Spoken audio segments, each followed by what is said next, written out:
जय श्री कृष्णा, जय श्री राधे। मैं एडवोकेट ऋचा खेबरा शास्त्री, ज्योतिषाचार्य, वास्तुशास्त्र एवं भगवताचार्य। आज जो मैं विषय लेके आई हूँ वो एक ऐसा विषय है जिस पर यदि हम परिचर्चा करें तो बहुत ही रोचक और बहुत ही अच्छा विषय है, क्योंकि ये वो विषय है जिसके बारे में हमें पता चलता है तो हम बहुत ही दुखी हो जाते हैं, बहुत ही चिंता में पड़ जाते हैं। जब किसी माता पिता को ये पता चलता है कि हमारा बच्चा मांगलिक है तो परेशान हो जाता है। मैं ये नहीं कहती कि मांगलिक योग होने से ये प्रभाव पड़ेगा, मैं ये कहती हूँ कि वो जगहें देखी जाती है, वो भाव देखा जाता है कि कहाँ मंगल है, कहाँ उसकी क्या स्थिति है और कहाँ उच्च का है, कहाँ क्या है, उसके अनुसार ही आप उसकी गणना करें। मेरे पास जब जन्म पत्रिका दिखाने के लिए लोग जब आते हैं और एक बात तब पूछते हैं कि भाई इनकी शादी नहीं हो रही, लड़की मंगली है या लड़का मंगली है, तो क्या करें क्या ना करें। बहुत परेशान होते हैं और उस विषय पर आज मैं परिचर्चा करूँगी।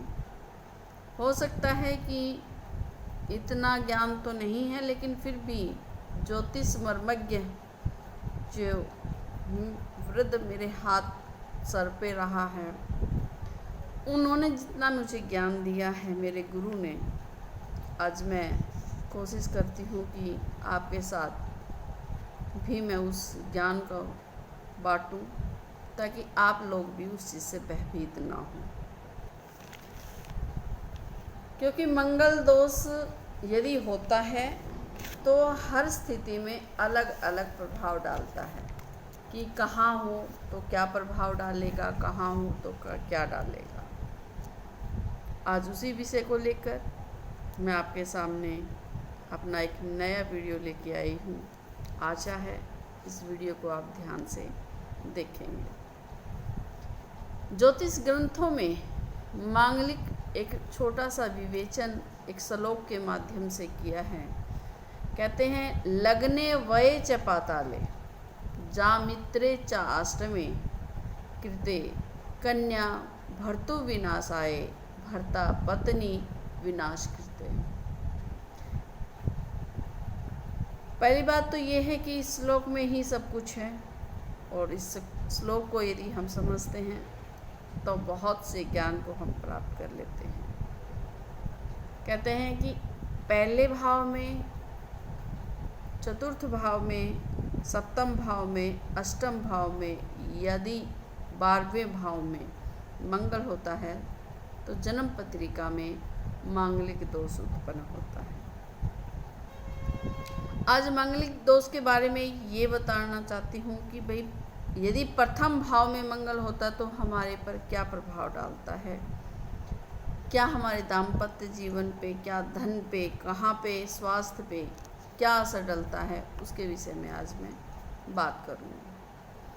पहले है प्रथम भाव में यदि मंगल हो, यदि मंगल वृषभ और तुला का मंगल हो तो जातक के स्वास्थ्य पर बुरा प्रभाव डालता है। ऐसा जातक क्रोधी होगा, झगड़ालू होगा और जिद्दी स्वभाव का होगा। ये है प्रथम भाव की। अब बात करते हैं फोर्थ हाउस की। फोर्थ हाउस में यदि मंगल स्वगृही या फिर उच्च का होगा तो जातक कि कृषि में या फिर पशुपालन में रुचि रहेगी। उस बच्चे को माता पिता का सुख पूर्ण रूप से मिलेगा। परंतु यदि ये मंगल मिथुन का हो, कन्या का हो, मकर का, कुंभ का हो तो वो माता पिता के सुख से वंचित होता है तथा परिजनों से विरोध करता है और उस व्यक्ति को अग्नि का भय बना रहता है। ये है 4th हाउस की स्थिति। अब मैं बात करती हूँ 7th हाउस की। सप्तम भाव में मंगल जातक की जो बुद्धि है उसको भ्रमित करता है, यानी कि बुद्धि में कमी करता है, स्वास्थ्य दुर्बल होता है। यदि मंगल 7th हाउस में मिथुन या फिर कन्या का हो तो उसके 2 विवाह अवश्य होते हैं। कई बार हम जन्म पत्रिका देखकर कह देते हैं कि इस बच्चे के 2 विवाह होंगे, तो ये अवश्य ही है, और दोनों ही विवाह अनिष्टकारक होते हैं। ये आशंका नहीं, ये सत्य है। अब बात करी जाए यदि सवगरी हो, सवगरी का मतलब है मेष या वृश्चिक का मंगल हो या फिर उच्च का मंगल हो। उच्च का मतलब ये है कि भाई यदि मकर का मंगल होने पर उस व्यक्ति को स्त्री सुख अवश्य मिलता है, व्यापार में भी बड़ी तरक्की मिलती है। दूसरी बात मैं यदि करूं तो मकर और कुंभ का यदि मंगल होता है तो जातक दुराचारी बन जाता है। ये है 7th हाउस की बात। अब बात करें अष्टम भाव की। अष्टम भाव वैसे ही मृत्यु का भाव होता है, और यहाँ यदि मंगल होता है तो जो ब्राह्मण विद हैं वो बहुत सी भविष्यवाणियाँ कर देते हैं। उन भविष्यवाणियों को मैं चुनौती तो नहीं दे रही, क्योंकि इतना ज्ञान मुझे भी नहीं है। जितना मुझे ज्ञान है उसको लेकर यदि मैं चलूँ तो यदि अष्टम भाव में सवगरी हो मंगल या फिर उच्च का मंगल हो तो जातक का जो स्वास्थ्य है वो उत्तम होगा और वह व्यक्ति दीर्घायु अवश्य ही होगा। अब बात करते हैं यदि वही मंगल नीच का होगा तो उसके स्वास्थ्य में हानि पहुंचाएगा, धन में हानि पहुंचाएगा। यदि वृषभ और तुला का मंगल हो तो स्त्री सुख से उसे वंचित कर देगा, स्त्री से दुख मिलेगा, व्यापार में हानि का सामना करना पड़ेगा।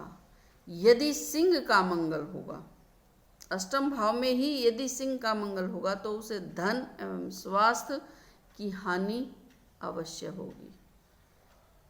यदि साथ ही वह व्यक्ति अल्पायु भी होता है। अब बात करें कि उसकी पत्नी या पति कैसा होगा, तो उसकी पति या पत्नी कर्कश स्वभाव की जरूर मिलेगी। अब बात करते हैं हम, इसका मतलब ये हुआ कि 7th और 8th हाउस में ही दाम्पत्य जीवन का यदि हम देखें तो दाम्पत्य जीवन के बारे में 7th और 8th हाउस ज़्यादा प्रभावित करता है। उसके बाद करते हैं हम 12th हाउस की बात, कि यदि 12वें भाव में मंगल हो तो दाम्पत्य जीवन में असंतुष्टि होगी, धन विद्या में कमी होगी। सवगरी हो या फिर उच्च का मंगल हो तो वो व्यक्ति लोभी होगा और दुराचारी भी होगा, क्योंकि द्वादश भाव व्यय का भाव है और व्यय में यदि मंगल बैठा हो तो वो कैसा होगा, लोभी जरूर होगा उसकी प्रवृत्ति। तीसरी बात करें कि नीच का यदि मंगल हो वहाँ पे तो धन का नाश अवश्य ही होगा। सिंह का मंगल होगा तो उस व्यक्ति को जेल में अवश्य ही जाना पड़ेगा। चौथी बात मैं करूं तो मिथुन और कन्या का यदि हो तो मंगल तो धन की भी हानि करेगा, और धनु और मीन का मंगल हो तो सबसे विरोध करवाएगा, सबसे अलगाव करवाएगा। यानी कि सबसे ज़्यादा खतरनाक यदि हम बात करें तो मंगल 7th हाउस, 8th हाउस और 12th हाउस का माना गया है। मैंने अलग अलग भाव का अलग अलग राशियों के अनुसार आपको मंगल के प्रभाव बताए हैं। अगली वीडियो में मैं ये बताऊंगी कि मंगल दोष कितने प्रकार के होते हैं, कितने प्रकार के होते हैं, किस प्रकार से उसका निवारण किया जा सकता है, कहाँ मंगल हो तो किस तरह से उसका निवारण किया जाए। अतः आप मेरी अगली वीडियो के लिए थोड़ा सा इंतज़ार करें। यदि आपको मेरी ये वीडियो आपको अच्छी लगी तो मुझे कमेंट करें, मेरा चैनल सब्सक्राइब करें, लाइक करें। यदि आपको किसी प्रकार की भी कोई शंका है इस विषय पर तो आप मेरे व्हाट्सएप नंबर पर मुझे संपर्क कर सकते हैं, और इससे आगे का जो विषय है इसी को परिपूर्ण करने के लिए, क्योंकि मंगल दोष पूरा ज्ञान लेने के लिए मेरी अगली वीडियो अवश्य देखें। जय श्री कृष्णा, जय श्री राधे।